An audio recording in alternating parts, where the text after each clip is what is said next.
They called her the joke of the Moreau family. Not to her face, of course.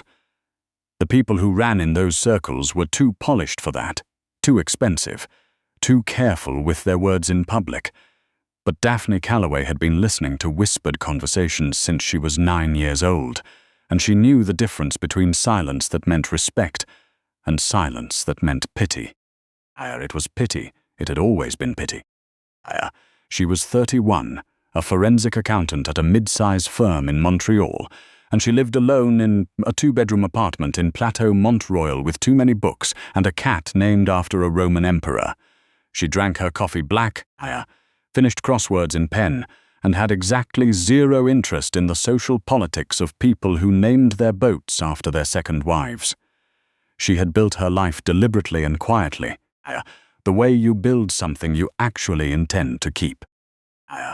Then Vincent Moreau walked into the firm on a Tuesday in March, and everything she had built so carefully became the foundation of something else entirely. Vincent Moreau was not a man you read about in newspapers. That was by design. The Moreau family had spent 3 generations learning how to exist at the exact edge of visibility, powerful enough to shape decisions, careful enough to never appear in the stories written about those decisions. They controlled shipping contracts across the St. Lawrence corridor, held silent stakes in 2 provincial construction firms, and maintained relationships with certain people in certain offices that were never discussed at dinner parties, even the private ones. Vincent was 42, and he looked like a man who had learned to treat exhaustion as a personality trait. He was tall, dark-suited, with the kind of stillness that made rooms rearrange themselves around him. He came to the firm not because he needed help with his accounting.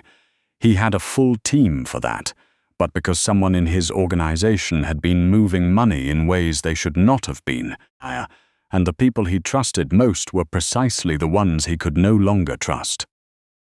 He needed an outsider, someone without loyalty to anyone inside the family, someone whose only language was numbers. His assistant handed the case to Daphne's supervisor. Her supervisor, recognizing both the fee and the risk, handed it to Daphne. "You're the best we have," he told her, which was his way of saying, "If this goes wrong, it's on you." She took the file home that night. She did not sleep. By morning, she had found 3 discrepancies her supervisor had missed on his first read. By the end of the week, she had mapped a shadow ledger that had been running parallel to the Moreau family's legitimate accounts for 18 months, siphoning money through a chain of numbered companies incorporated in Ontario, Manitoba, and quietly in the Channel Islands. She presented her findings to Vincent Moreau on a Friday afternoon in a boardroom that cost more per square foot than her apartment. He listened without interrupting. When she finished, he looked at her for a long moment, not the way men usually looked at her, sizing up what they saw and finding it insufficient, but the way someone looks at a locked door they hadn't expected to open. "How long did this take you?" he asked. 4 days. Something shifted behind his eyes. "My team had been looking for 8 months. "Your team," Daphne said, closing her folder, "was looking for what they expected to find. I looked for what the numbers were actually saying." Vincent Moreau nodded slowly. "I'd like to retain you," he said personally, "not the firm." She should have said no. She knew exactly what kind of family the Moreaus were, not because she was naive, but because she was very, very good at reading between lines, and the lines in that shadow ledger had told her more than enough. She said yes anyway.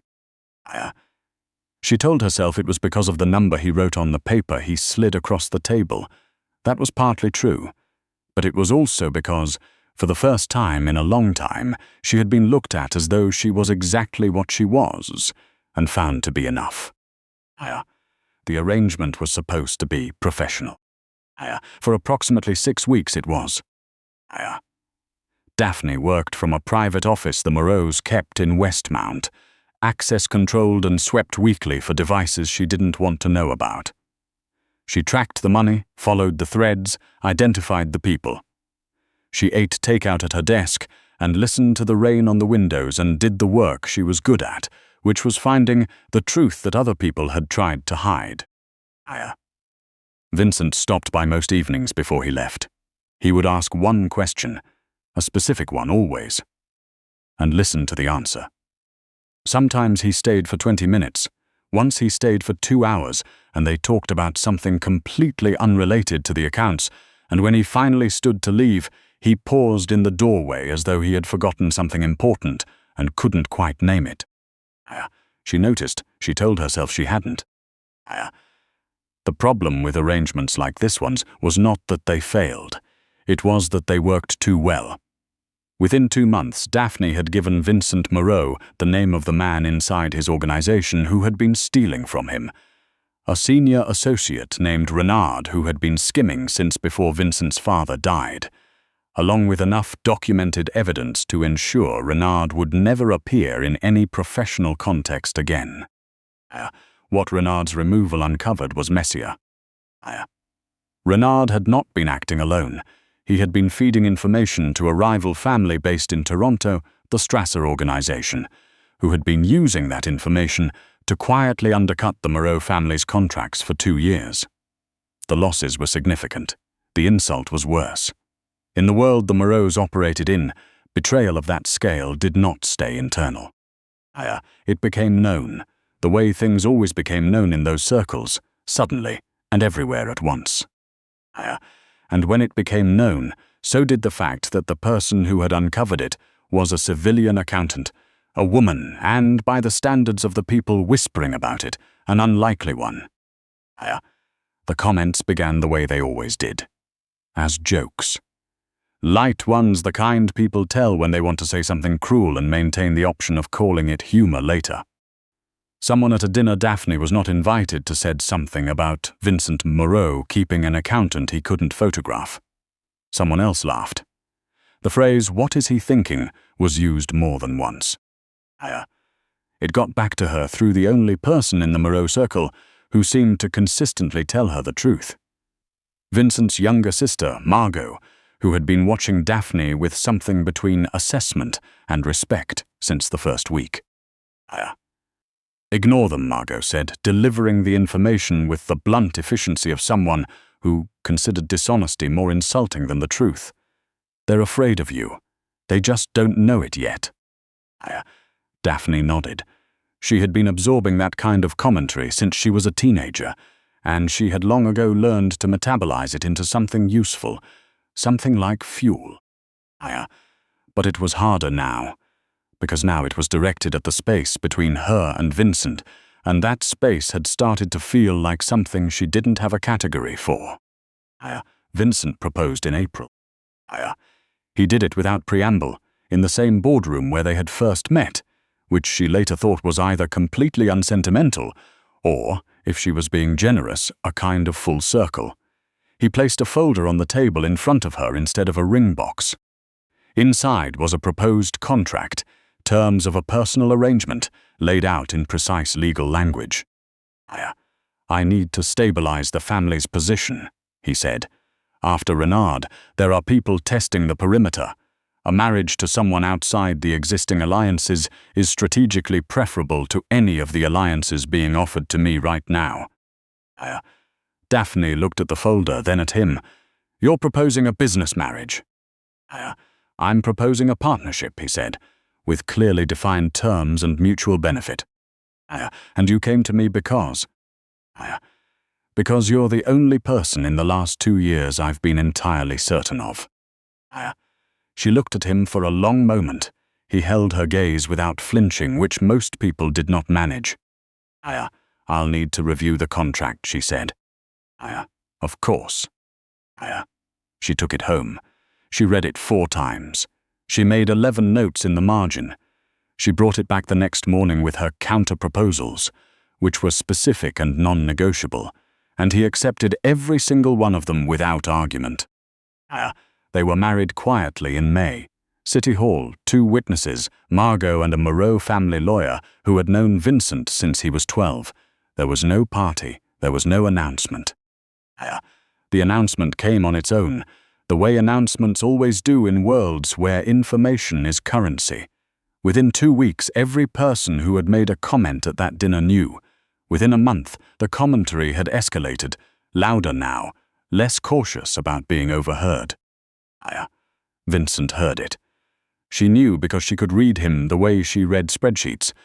The slight tension in his jaw at certain moments, the particular quality of his silence in certain rooms.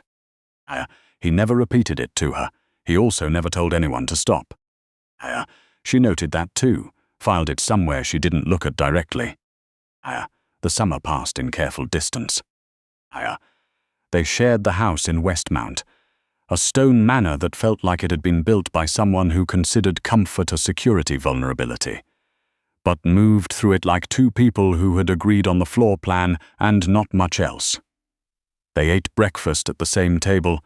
They attended 2 family dinners and 1 public function where Daphne wore dark green and stood very still while people looked at her from the corners of their eyes.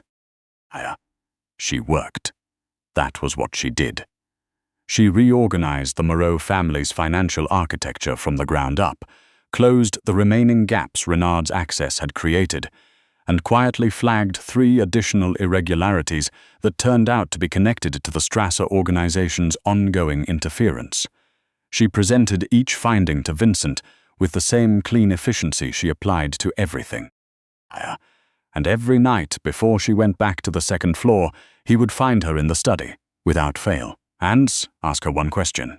Not about the accounts. Just a question. About the book she was reading, or something he'd heard that day, or once, completely out of nowhere, her opinion on whether regret was something people felt or something they chose. She answered every time, so did he. The distance between them was getting very bad at staying the same size. August arrived hot and heavy, and with it, news that the Strasser family's pressure campaign had escalated beyond financial interference. 3 of the Moreau family's mid-level associates had received visits they hadn't asked for. 1 piece of physical property, a warehouse outside Laval, had burned under circumstances that left no useful evidence. The message was clear. The Strassers were not testing the perimeter anymore. They were pressing on it deliberately. Vincent moved the household to the family's secondary property, a lake house 3 hours north of Montreal, set back from the water behind a stand of birch trees, accessible by a single gravel road. He brought a 4-person security detail and told Daphne it was a precaution. She nodded and packed her laptops and the busuk she was halfway through and the cat, who expressed his feelings about the carrier through methods both vocal and pointed. For 10 days, it was almost peaceful. The lake was cold and clear, the evenings were quiet, and she worked from the kitchen table while Vincent dealt with whatever he dealt with on the phone in the other room. Margot came up for a weekend and declared the location ideal, and the 2 of them exhausting in equal measure, then drove back to the city. On the 11th night, something woke Daphne at 2 in the morning.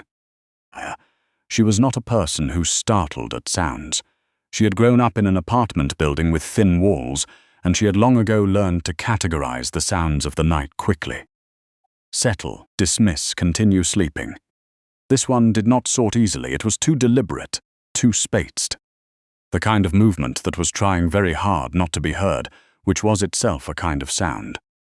She got up. She did not turn on a light. What happened in the next 40 minutes, Daphne Calloway would never describe in full. Not to Vincent, not to Margot, not to the 2 members of the security detail who arrived at the end of it, and found her in the living room with her hands scraped and the kitchen access door wedged shut, and 3 men who would not be going anywhere on their own. She would say only this. Her grandfather had been a Montreal police detective for 30 years, and when she was 12, he had decided that his only granddaughter was going to know how to be dangerous if she needed to be. He had taught her to shoot when the world wasn't looking. He had taught her to think clearly when her hands were shaking. He had taught her that the most underestimated person in any room is usually the most dangerous one, provided they have the sense to know it. She had always had the sense. The fourth man, the one she had not accounted for initially, who had come in through the back utility corridor, she had found by listening to where the sound was wrong. She had ended that problem in the dark, calmly, the way she solved every problem that required patience and precision and an absolute refusal to panic. When Vincent reached her, she was sitting on the kitchen floor with her back against the island and the cat in her lap, who had, against all logic, decided this was a fine time to be affectionate. Vincent stood in the doorway. He took in the room. He took in her. She looked up at him. There were 4, she said. The third one is going to need medical attention. The others can wait. He was very still for a moment. Are you hurt? My hands, she said, nothing that needs a hospital. He crossed the room and crouched down in front of her. He looked at her hands, then at her face. He did not say anything for a long time. They thought this was the soft option, he said finally. Coming here. Yes, Daphne said, that was their mistake. He stayed crouched in front of her for another long moment. The noise from outside was growing. His people organizing, voices coordinating, the logistics of an aftermath. He ignored all of it. I've had men in my family who would have hidden in a room until it was safe, he said quietly. You didn't hide. Hiding wasn't the right call, she said. They would have found the room eventually. That's not what I mean. She looked at him. He was looking at her the way he had that first afternoon in the boardroom, like a door that had opened and shown him something he hadn't expected. Except this time, the surprise had turned into something she could not categorize cleanly. Daphne, he said. Vincent. I owe you an apology. She waited. I let people say things, he said. In rooms where I should have said something, I told myself it wasn't worth the conflict. The truth is, he stopped, started again. The truth is I didn't understand yet what I was asking you to stand beside. I didn't understand what you were. I do now. The lake outside was still. The birch trees were pale shapes in the dark. You could have said something earlier, she said. I know. You didn't. I know that too. He looked at her steadily. I'm telling you now. She considered this. She considered him. The man who kept coming to find her in the study every night with one honest question, who had accepted every one of her counter-proposals without trying to negotiate her down, who had never once looked at her with pity.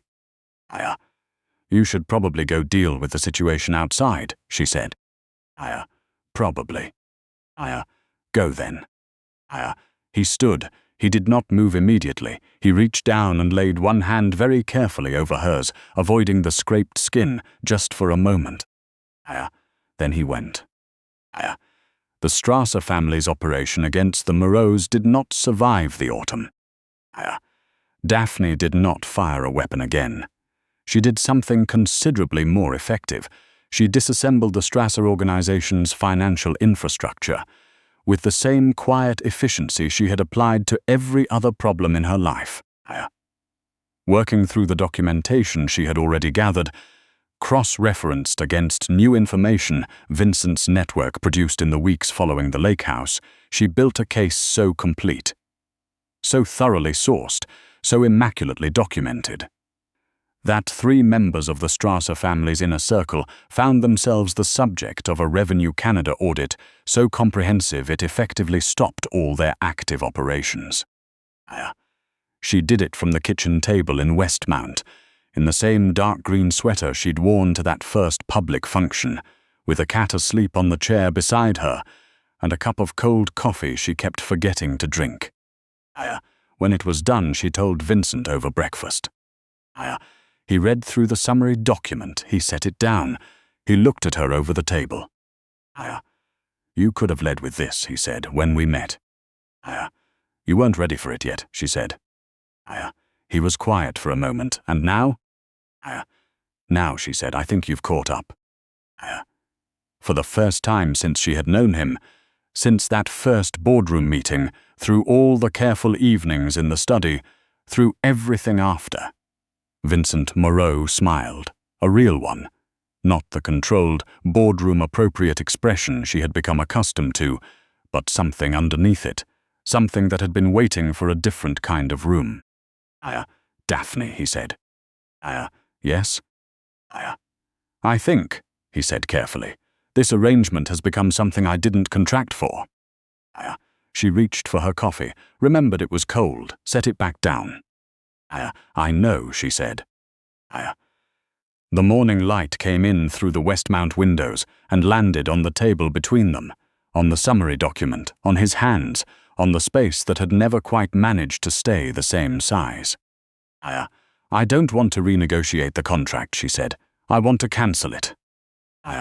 He looked at her. And start something that doesn't have terms, she said. Outside, Montreal was doing what Montreal did in October, going spectacularly, defiantly gold. The kind of color that had no interest whatsoever in being subtle. Vincent Moreau reached across the table. Daphne Calloway, who had been underestimated by every room she had ever walked into, took his hand. There's a particular kind of silence that follows being underestimated. I know it well. It's not empty. It's full of other people's assumptions, stacked up like furniture in a room you're not supposed to inhabit. And for a long time, I think most of us who've lived inside that silence just learn to work around the furniture. We find the narrow paths. We stop expecting the room to rearrange itself for us. What stayed with me about Daphne's story is that she never once asked the room to change. She just became someone the room eventually couldn't ignore. That's not a small thing. That's the result of choices made quietly over years, in the absence of anyone watching or applauding. She built her competence the way people build anything that lasts, not for an audience, but because the standard mattered to her. Because being truly good at something is its own kind of integrity, independent of whether anyone around you has noticed yet. Vincent's team had spent 8 months looking for what they expected to find. Daphne spent 4 days finding what was actually there. The difference wasn't talent alone. It was the discipline of intellectual honesty, the refusal to let assumption do the work that careful thinking should do. I think about that a lot. How often we mistake confidence for competence, or presence for capability. How often the loudest person in the room gets treated as the most qualified one. Daphne was never the loudest person in any room. She was the one who understood the room completely, while everyone else was still figuring out where to sit. And then there's what happened at the lake. I've turned that part of the story over many times, because I think it gets misread easily. People hear she fought off 4 men alone, and they hear toughness, which is true but incomplete. What Daphne did that night required something harder than toughness. It required clarity under pressure. The ability to think straight when everything in your body is telling you to panic. That kind of steadiness isn't something you find in the moment. It's something you built long before the moment arrived. Her grandfather gave her the tools, yes. But she was the one who kept them sharp. She was the one who chose every day before that night to be the kind of person who doesn't fall apart when it counts. That's what I keep coming back to. The choices that precede the crisis are the ones that determine who you are inside it. And Vincent, I don't think he's a villain in this story, even at his worst. He's a man who let convenience substitute for courage for too long. He heard things said about his wife and chose the path of least resistance. It cost him something. Not dramatically, not all at once, but in the way that moral shortcuts always cost you. Quietly, in the texture of the relationship you're building, in the kind of person you're becoming while you're busy being practical. When he finally told her the truth, it wasn't a grand gesture. It was just honesty, arriving late, and she received it honestly in return. That exchange, 2 people choosing to be truthful with each other after a long time of careful distance, that's what I think the story is actually about. Not the fight, not the financial takedown. The moment 2 people decided that the arrangement they'd agreed to wasn't enough anymore, and said so. Most of us don't live in the world Daphne and Vincent inhabit, but most of us know what it is to be looked past, to be measured by a standard that has nothing to do with who we actually are. And I think the answer to that, the real one, not the satisfying but temporary one, is exactly what Daphne did. You become so genuinely, undeniably capable that the room runs out of room to pretend otherwise. You don't perform strength, you build it, and then, one quiet Tuesday, the right person finally sees it.